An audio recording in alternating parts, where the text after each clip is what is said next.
number, I need her to tell me that I have my whole life ahead of me. It is my great pleasure to introduce Jared Littlejohn, our class of 1868 commencement winner. Jared is from South Orange, New Jersey. Yeah. He's graduating with a major in English, and he's been a residential life staff member for 3 years. In the past 2 as head RA at Chamberlain Hall. Jared has volunteered for 2 years at Sunnybrook Village, a retirement home here in Brunswick, and he's been a member of the Improbabilities comedy troupe since his junior year. Jared credits his class that he took with Professor Guy Mark Foster in his sophomore year for changing his entire outlook on life. It made me a better person, he said. That same year, Jared earned recognition on campus for an event he organized. He had seen a YouTube video posted by a bullied teenage girl before she committed suicide, and he put together a fundraiser, Hugs Against Haters, to raise money for suicide hotlines. With the help of his fellow residential life staffers, Jared stood outside Smith Union for 3 hours on an October afternoon, giving out hugs for free and collecting donations from the National Suicide Prevention Hotline and the Trevor Project, a suicide hotline for bullied LGBTQ youth. When asked what motivated him to submit an essay for consideration for the class of 1868 prize, Jared replied that he wanted the opportunity to give something back to my family for graduation. Aww. It would be a once-in-a-lifetime gift, and my family deserves it. After Bowdoin, Jared will begin work as an assistant to the CEO at Triumvirate Environmental, a Massachusetts-based environmental consulting agency. Jared's talk today is titled Lost and Found. Please welcome Jared.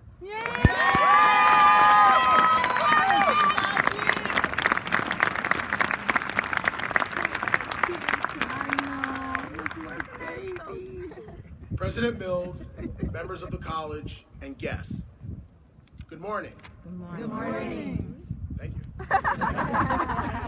It is an honor to stand before all of you on this momentous day. It seems unbelievable that we are no longer students at Bowdoin, but I start work in 1 week, and I'm pretty sure we've been locked out of our dorms, so things have become quite believable. Up until about 3 weeks ago, I was genuinely okay with this idea. I had spent the last 4 years somehow fitting in as the kid who hugged and said hello to literally anything that moved on campus. And the thought of graduation made me realize, what if people hate me when I leave here? What if my happiness is perceived as disingenuous and I spend each day trying to fit in at, I don't know, club tennis? Or what if I start my job and become Toby from The Office?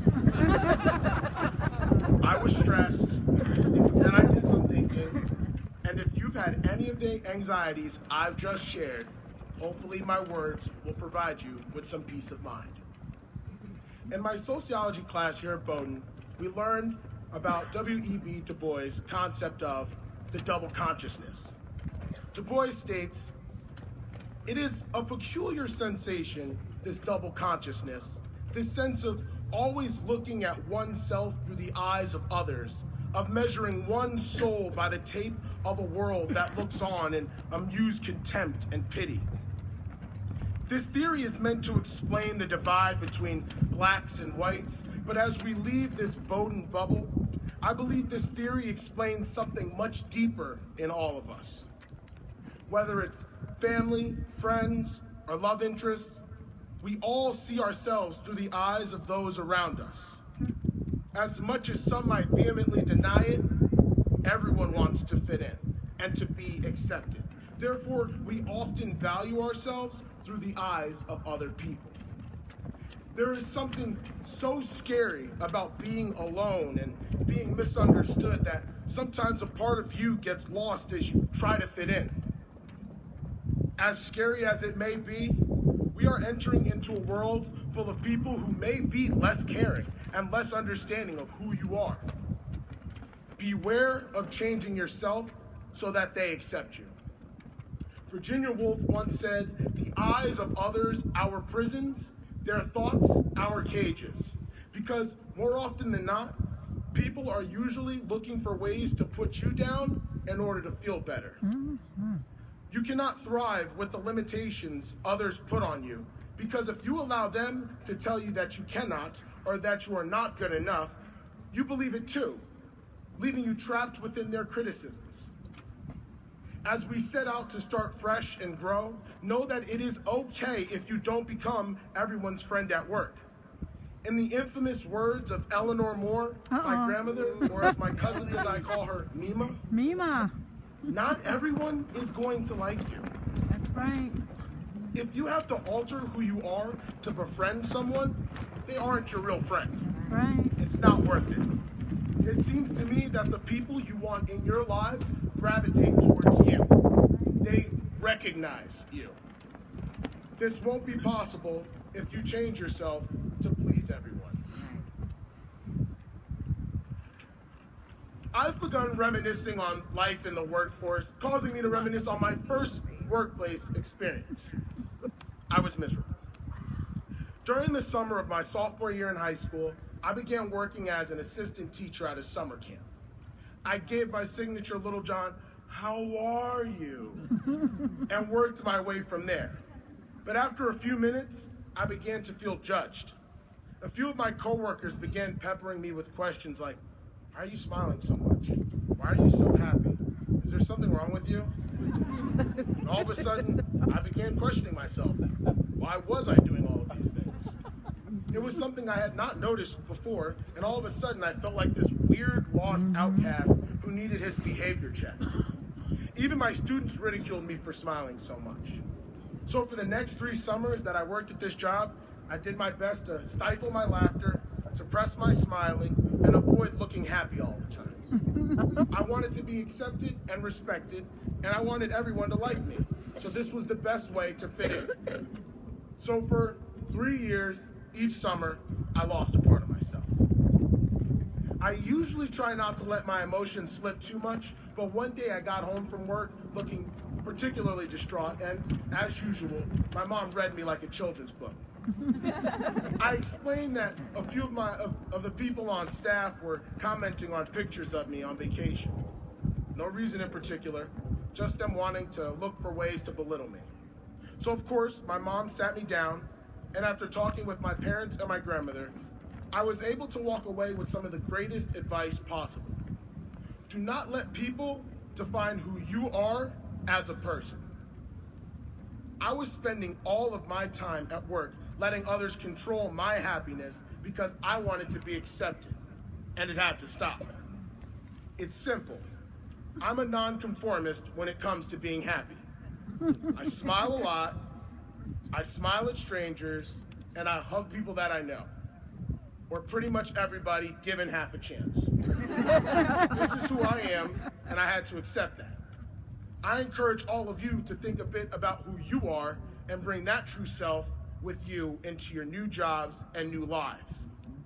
I hope that none of you spend any time whatsoever hiding whatever makes you you in order to fit in with new friends and coworkers.